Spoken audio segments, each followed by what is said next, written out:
नमस्कार, स्वागत है आपका 5 का पंच में। मैं हूं सनी गंगासागर आपके साथ में। इस बुलेटिन में आपको दिखाएंगे दिन भर की 5 वो बड़ी और महत्वपूर्ण खबरें जो सुर्खियों में छाई रही।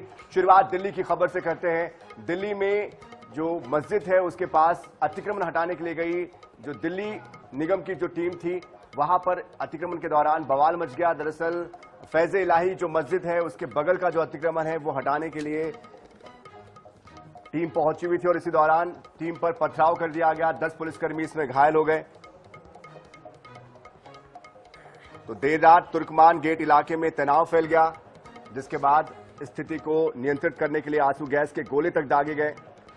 एमसीडी ने अवैध निर्माण को हटाने के लिए 17 बुलडोजर एक साथ यहां पर लेकर यह टीम पहुंची थी। स्थानीय लोगों ने इसका विरोध किया। देखते ही देखते यहां पर स्थितियां तनावपूर्ण हो गई, हिंसक हो गई और भीड़ ने पुलिस और एमसीडी के कर्मचारियों पर पथराव कर दिया।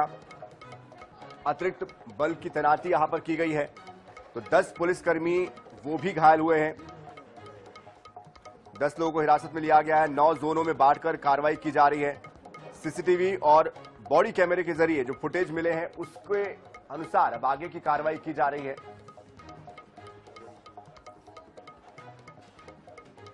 तो तस्वीरें आपके सामने हैं फैज़े इलाही मस्जिद के पास जब अतिक्रमण हटाने के लिए टीम पहुंची उस वक्त की तस्वीरें। हाईकोर्ट के आदेश पर, दिल्ली हाईकोर्ट के आदेश पर यह अतिक्रमण हटाया गया। तुर्कमान गेट के पास एमसीडी के बुलडोजर की कार्रवाई हुई है। तो अवैध निर्माण पर यह एक्शन हुआ है, लेकिन चूंकि यहां पर मस्जिद थी बगल में, इसलिए रहवासियों को यह लगा कि मस्जिद पर भी कार्रवाई होने वाली है और बताया जा रहा है कि मस्जिद बहुत पुरानी है।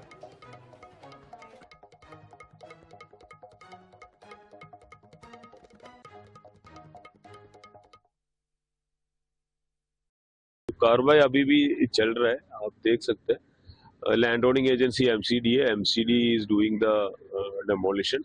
हम लोग सिक्योरिटी के लिए हम लोगों ने डिप्लॉय किया स्टाफ और रात को 1 बजे के आसपास शुरू हुआ था और अभी ऑलमोस्ट द एनक्रोच्ड लैंड है जो हाई कोर्ट के ऑर्डर है उसके हिसाब से एमसीडी ने डेमोलिशन किया है। बाकी रात को थोड़ा सा ये हुआ था, पत्थरबाजी हुआ था पुलिस के ऊपर, तो उसमें हमने मिनिमम फोर्स यूज करके उनको ये किया, मतलब पुशबैक किया। और इस खबर पर अधिक जानकारी के लिए हमारे साथ हमारे दिल्ली के संवाददाता स्पर्श शर्मा भी जुड़ चुके हैं। स्पर्श, फिलहाल वहां पर क्या हालात है, क्या स्थिति नियंत्रण में है?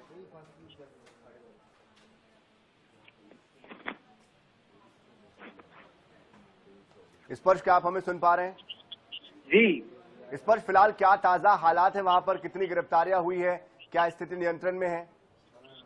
देखिए, स्थिति अभी नियंत्रण में है। भारी संख्या में जो पुलिस बल की तैनाती है, अन्य फोर्सेस की तैनाती है, वो तुर्कमान गेट इलाके में की गई है। और अगर हम बात करें कल देर रात जिस तरीके से ये पूरा घटनाक्रम रहा, जहां पर मस्जिद के आसपास जो निर्माण था उसको तोड़ने के लिए जब एमसीडी का अमला पहुंचा तो पहले से ही आशंका थी कि इस प्रकार की स्थिति उत्पन्न हो सकती है, इसलिए पहले भी जो है पुलिस बल की तैनाती की गई थी। लेकिन उसके बावजूद जब पत्थरबाजी हुई तो जो है पुलिस ने जो है सख्त एक्शन कहीं ना कहीं लिया, आंसू गैस के गोले भी छोड़े और भीड़ को तितर-बितर करने का काम किया। अभी अगर हम बात करते हैं तो एफआईआर भी दर्ज की गई है। करीब 7 लोग जो है वो हिरासत में इस पूरे मामले में जो है ले लिए गए हैं। और उसके साथ साथ अगर हम बात करते हैं तो जो सीसीटीवी कैमरे हैं इलाके के या फिर जो बॉडी कैम होता है जो पुलिस वालों के ऊपर लगा हुआ था, उनके माध्यम से भी जो है तलाश की जा रही है कि जो पत्थरबाज थे वो आखिरकार कौन थे। और उसके साथ साथ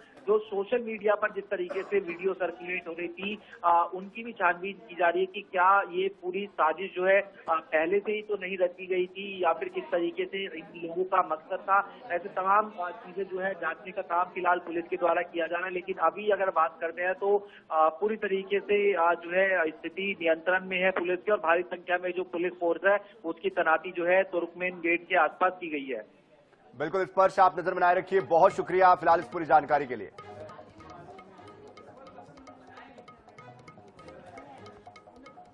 चलिए बढ़ते हैं अगली खबर की ओर। मध्य प्रदेश में नर्सिंग कॉलेजों को लेकर जो पुरुष अभ्यर्थियों को लेकर जो एंट्री होनी थी, उस पर जो बैन लगा था, जो आरक्षण पर रोक लगी थी, उस पर अब क्लियरेंस मिल चुका है। 100% महिलाओं के लिए जो प्रोफेसर की नियुक्तियां थी या असिस्टेंट एसोसिएट प्रोफेसर ट्यूटर्स की जो नियुक्तियां थी उसको लेकर अब कोर्ट ने क्लियरेंस दे दिया है, यानी कि अब 100% महिलाओं को जो आरक्षण मिल रहा था उम्मीदवारों को वो नहीं मिलेगा। मध्य प्रदेश हाईकोर्ट ने पुरुष उम्मीदवारों की याचिका पर बुधवार को सुनवाई की है। मंगलवार को कर्मचारी चयन मंडल ने भर्ती के लिए संशोधित विज्ञापन जारी किया था। सुनवाई के दौरान जस्टिस विशाल धगट की कोर्ट ने बोर्ड की ओर से बताया कि विज्ञापन मंगलवार रात को ही संशोधित कर दिया गया है। क्या था ये विज्ञापन, जरा इसके बारे में भी आपको डिटेल में बता देते हैं। दरअसल 16 दिसंबर को प्रदेश के सरकारी नर्सिंग कॉलेजों में 286 अकादमिक पदों के लिए सीधी भर्ती के लिए एक विज्ञापन जारी किया गया था। इसमें 40 associate professor, 80 assistant professor, 218 sister tutor के तौर पर सभी पदों पर महिलाओं के लिए ये पद आरक्षित किए गए थे, यानी कि 100% पद। और इसी बात को लेकर आवेदन लगाए गए थे। हालांकि उस वक्त इन पदों की भर्ती के लिए 7 जनवरी अंतिम तारीख रखी गई थी, लेकिन पुरुष अभ्यर्थियों ने जब आवेदन लगाया तो कोर्ट ने इस पर सुनवाई की और कोर्ट ने अब सीधे सीधे इस पूरे मामले को लेकर साहनी मामले का हवाला देते हुए आरक्षण सीमा को रोक दिया, यानी कि 50% पुरुषों को भी अब इसमें मौका मिल पाएगा। और इस पूरी खबर को लेकर हमारे साथ हमारे संवाददाता संजय साहू जुड़ चुके हैं। संजय, आपसे समझना चाहते हैं अब इन अभ्यर्थियों के पास कितना वक्त बच जाता है, किस तरह से अब ये लोग अप्लाई कर पाएंगे, कितना इनके लिए ये फैसला इनके हक में सामने आया? जी बिल्कुल, बात करें जिस प्रकार से 100% जो महिला आरक्षण हुआ था कर्मचारी चयन मंडल द्वारा दिया गया था, वो उसको उस फैसले को जो है हाईकोर्ट ने बदल दिया और अब इनके पास 6 दिन का समय बचेगा। क्योंकि आज लास्ट डेट थी, लेकिन ये डेट जो है वो 13 तारीख तक के लिए बढ़ा दी गई है। अब 13 तारीख तक लोग जो है, जो पुरुष अभ्यर्थी हैं, वो आवेदन कर सकेंगे। तो कह सकते हैं कि एक बड़ी राहत जो है वो पुलिस जो पुरुष अभ्यर्थी हैं उनको मिली है और ये बड़ा फैसला जो है पुरुष अभ्यर्थी के लिए हाईकोर्ट द्वारा दिया गया है। जी बिल्कुल, जाहिर सी बात है वक्त कम है, लेकिन एक सवाल आपसे और ये भी समझना चाहते हैं कि फिलहाल क्या उनको कोई रियायत इसके अलावा दी जा रही है? क्योंकि अब तक के तो महिलाओं को ही आरक्षण दिया जा रहा था, क्या कोई अतिरिक्त उनके लिए कोई विशेष कोई उनको फायदा मिल पाएगा? क्योंकि अब समय उनके पास कम है।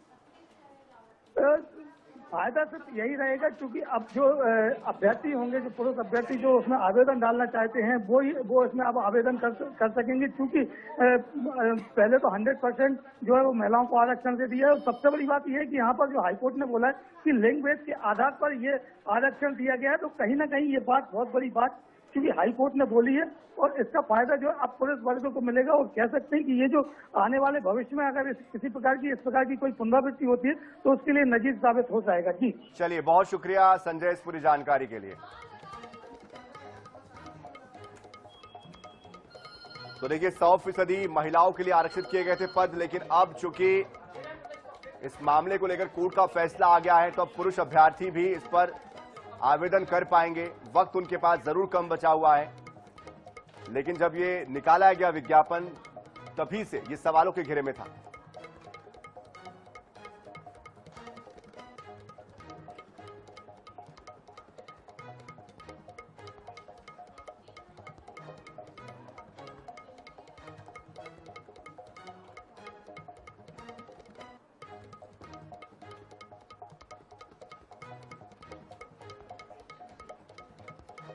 और इस बीच बड़ी खबर बालोद से आ रही है। बता दें आपको कि राष्ट्रीय जम्बूरी का जो आयोजन होना था उससे जुड़ी ये खबर है।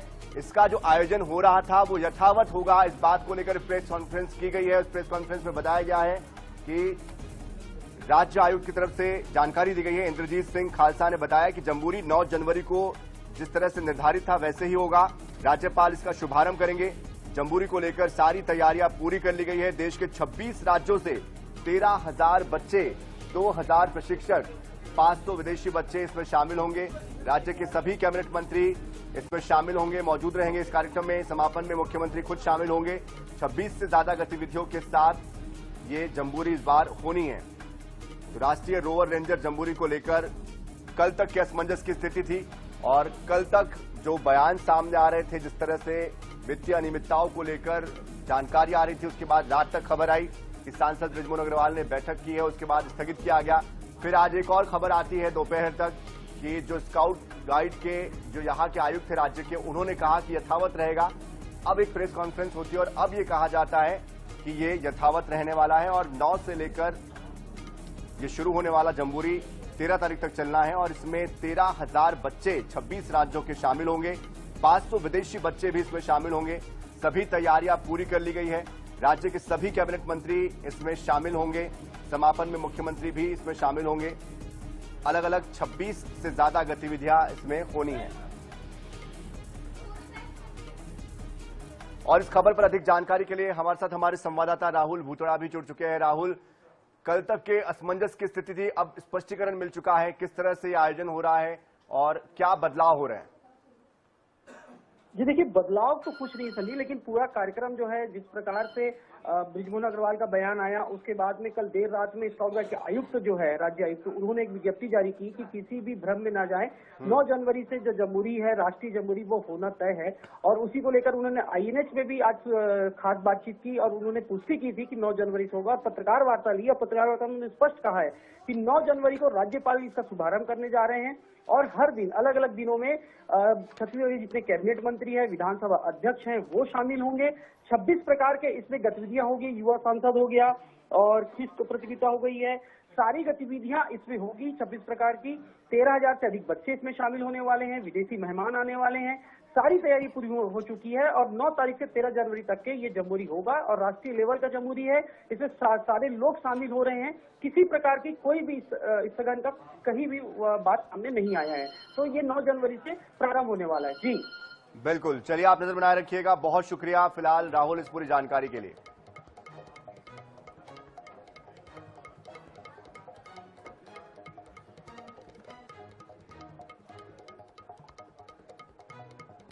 तो पहली बार बालोद में, छत्तीसगढ़ में राष्ट्रीय स्तर पर जमहूरी का यह आयोजन होने जा रहा है। किस तरह से यह आयोजन होगा, कितना इसकी भव्यता रहेगी, कितनी सफलता से पूरा हो पाएगा, ये देखने वाली बात होगी। तैयारियां लगभग पूरी कर ली गई है। आयोजन को लेकर लगभग 13,000 से ज्यादा बच्चे 26 राज्यों से पहुंचने वाले। इस खबर को लेकर अपडेट आगे भी पहुंचाएंगे।